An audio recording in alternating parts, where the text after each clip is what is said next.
সাংবাদিক ভাইয়েরা যারা উপস্থিত আছেন, আপনাদের সকলকে গার্মেন্টস শ্রমিক ফ্রন্টের পক্ষ থেকে রক্তিম শুভেচ্ছা ও সংগ্রামী অভিনন্দন। ইতিমধ্যে নেতৃবৃন্দ বলেছেন, গত 2023 সালে গার্মেন্টস শ্রমিকদের জন্য আমাদের সংগঠন এবং আমাদের জোট জিএসক্রুপের পক্ষ থেকে আমরা ন্যূনতম মজুরি 24,000 টাকা দাবি করেছিলাম।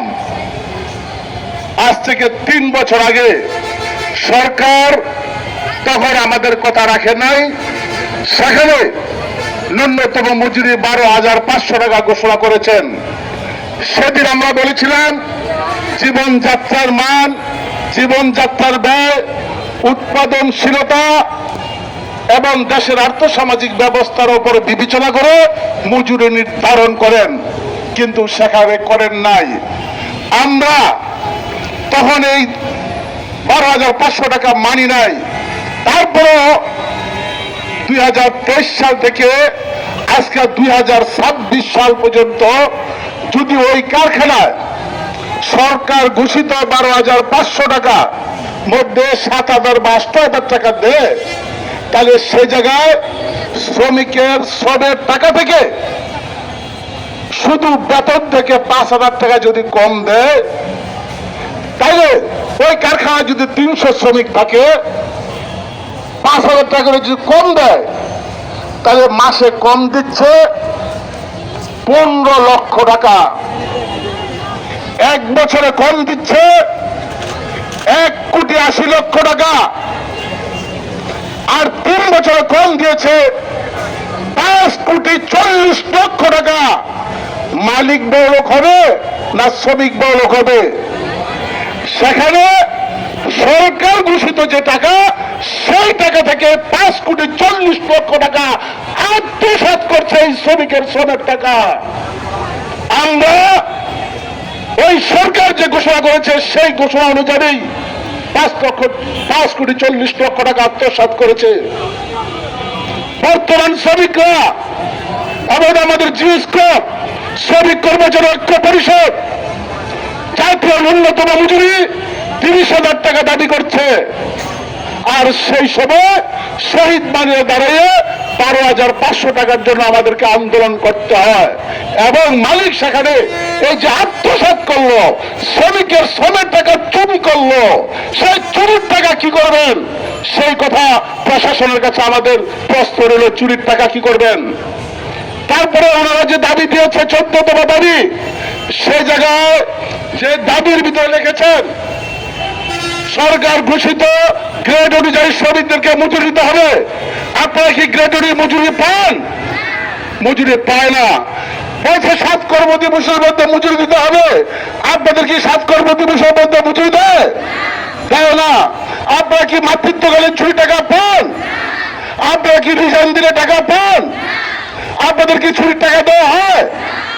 তারা 14 দাবি দিয়েছে এখন, এবং তারা বলছে এই বিষয়গুলি এখন পর্যন্ত পায় না।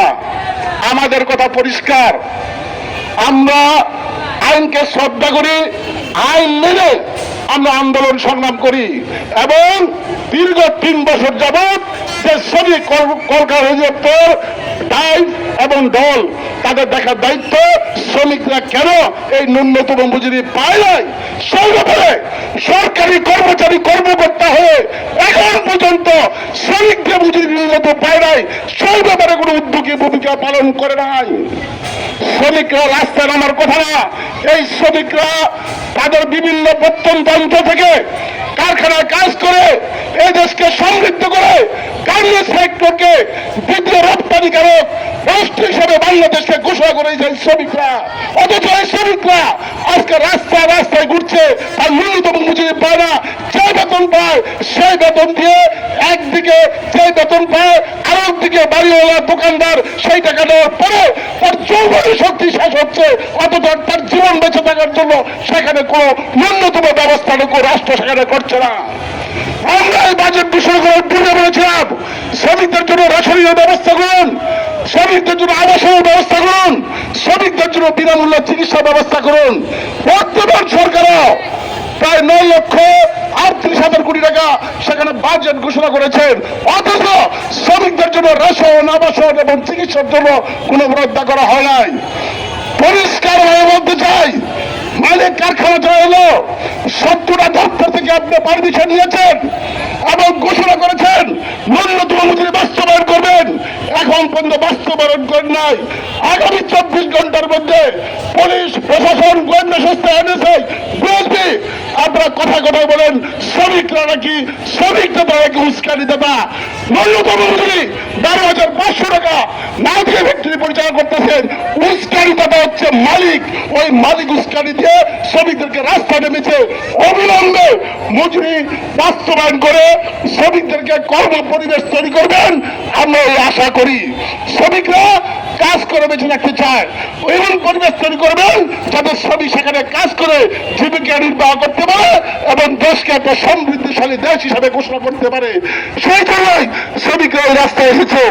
ইতিমধ্যে আমরা ডিসি সাহেবকে, এসপি সাহেবকে, ইন্ডাস্ট্রিয়াল পুলিশকে, বিকেএমইকে শ্রমিকদের দাবি দেওয়া পৌঁছানো হয়েছে।